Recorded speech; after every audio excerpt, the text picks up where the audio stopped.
बिहार में शिक्षक भर्ती का इंतजार कर रहे लाखों अभ्यर्थियों के लिए बड़ी खबर है। टीआरई 4 भर्ती प्रक्रिया को लेकर शिक्षा विभाग ने यह बड़ा अपडेट दिया है। शिक्षा मंत्री मिथिलेश तिवारी ने अधिकारियों को साफ निर्देश दिया है कि 25 जुलाई तक बिहार लोक सेवा आयोग यानी बीपीएससी को अधियाचना भेज दी जाए। इसके साथ ही मॉडल स्कूल ट्रांसफर पॉलिसी और शिक्षा व्यवस्था में कई अहम फैसलों पर भी चर्चा हुई है। बताएंगे आपको पूरी खबर। अब नमस्कार, स्टार टीवी बिहार देख रहे हैं आप और मैं आपके साथ वंदना। बिहार में शिक्षक बनने का सपना देख रहे लाखों युवाओं के लिए राहत भरी खबर सामने आई है। शिक्षा मंत्री मिथिलेश तिवारी ने विभाग की उच्च स्तरीय समीक्षा बैठक में टीआरई 4 भर्ती प्रक्रिया को लेकर बड़ा निर्देश जारी किया है। मंत्री ने अधिकारियों से साफ कहा है कि टीआरई 4 के लिए सभी जरूरी तैयारियां समय पर पूरी कर ली जाएं। 25 जुलाई तक बिहार लोक सेवा आयोग यानी बीपीएससी को अधियाचना भेज दी जाए ताकि मालूम चले कि कितनी वैकेंसी लानी है।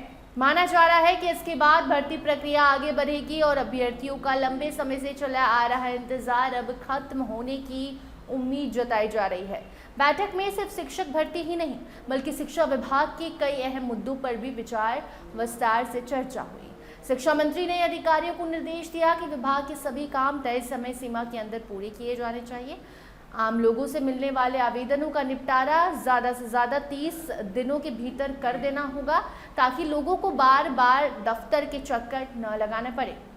उन्होंने ये भी कहा कि शिक्षा विभाग में टीम वर्क की संस्कृति को और भी मजबूत बनाया जाए ताकि सभी योजनाओं का काम तेजी से पूरा हो सके और उसका लाभ सीधे आम जनता को आसानी से मिल सके। देखिए, बैठक में बिहार के सभी प्रखंडों में खोले जा रहे मॉडल स्कूल की भी समीक्षा की गई। अधिकारियों ने जानकारी दी कि अब तक इन मॉडल स्कूल में 4 लाख से ज़्यादा बच्चों का एडमिशन हो चुका है, जो कि बेहद ही अच्छी खबर है। इस पर शिक्षा मंत्री ने संतोष भी जताया, लेकिन साथ ही निर्देश भी दिया है कि दूसरे राज्यों के सफल मॉडल स्कूलों की कार्य प्रणाली का भी अध्ययन अब करना होगा। उन्होंने कहा कि इस विषय पर अगले सोमवार को एक खास बैठक की जाएगी जिसमें आगे की रणनीति अब तय की जाएगी। शिक्षा मंत्री ने बताया कि अगले सप्ताह केंद्रीय शिक्षा मंत्रालय की एक टीम बिहार का दौरा करने वाली है। ये टीम राज्य में शिक्षा सुधार और नई योजनाओं की समीक्षा करेगी। इसे देखते हुए अधिकारियों को सभी तैयारियां समय पर पूरी करने के निर्देश दिए गए हैं। बैठक में सिमुलतला आवासीय विद्यालय में सामने आई जो गड़बड़ियां हैं उस पर भी चर्चा हुई। मंत्री ने अधिकारियों को साफ आदेश दिया कि सभी कमियों को जल्द पूरा किया जाए क्योंकि केंद्रीय टीम बिहार पहुंचने वाली है और वहां की व्यवस्था को बेहतर बनाया जाए क्योंकि वहां का भी चेक होगा सब कुछ। इसके अलावा मदरसा बोर्ड को नए भवन में ट्रांसफर करने और स्कूलों की शैक्षणिक और प्रशासनिक व्यवस्था को और मजबूत बनाने का आदेश भी मंत्री ने दिया है। शिक्षा मंत्री ने एक और बड़ा फैसला लेते हुए कहा कि अब सभी प्रखंड शिक्षा पदाधिकारी यानी बीईओ और जिला शिक्षा पदाधिकारी यानी कि डीईओ हर महीने एक दिन गांव में रहेंगे। इस दौरान वो बच्चों के पेरेंट्स यानी अभिभावकों से सीधे बातचीत करेंगे, उनकी समस्या सुनेंगे और स्कूलों की स्थिति का फीडबैक बच्चों के पेरेंट्स से लेंगे। इससे शिक्षा व्यवस्था को जमीनी स्तर पर मजबूत करने में काफी मदद मिलेगी। बैठक में प्रतियोगी परीक्षाओं में तैयारियों को लेकर भी चर्चा हुई। मंत्री ने अधिकारियों को निर्देश दिया है कि राजस्थान के कोटा, सीकर और अन्य बड़े शिक्षा केंद्रों की कोचिंग व्यवस्था का अध्ययन किया जाए। इसके आधार पर बिहार के लिए एक बेहतर और व्यापक कोचिंग नीति तैयार की जाए ताकि बिहार में ही रहकर बच्चे आगे की पढ़ाई आसानी से कर पाए, इसके लिए उन्हें बाहर ना जाना पड़े। अब आरआईजी को लेकर भी समीक्षा हुई है। मंत्री का कहना है कि सरकारी और निजी स्कूल निर्धारित लक्ष्य पूरा नहीं करेंगे तो उनके ऊपर कार्रवाई की जाएगी।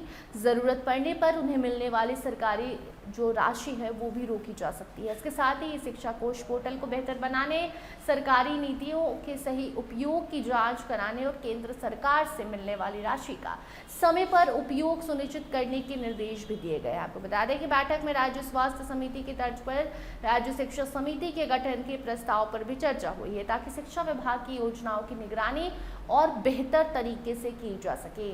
बैठक में अंत में शिक्षा मंत्री मिथिलेश तिवारी का कहना था कि बिहार में शिक्षा व्यवस्था को बेहतर बनाने के लिए सरकार लगातार काम कर रही है।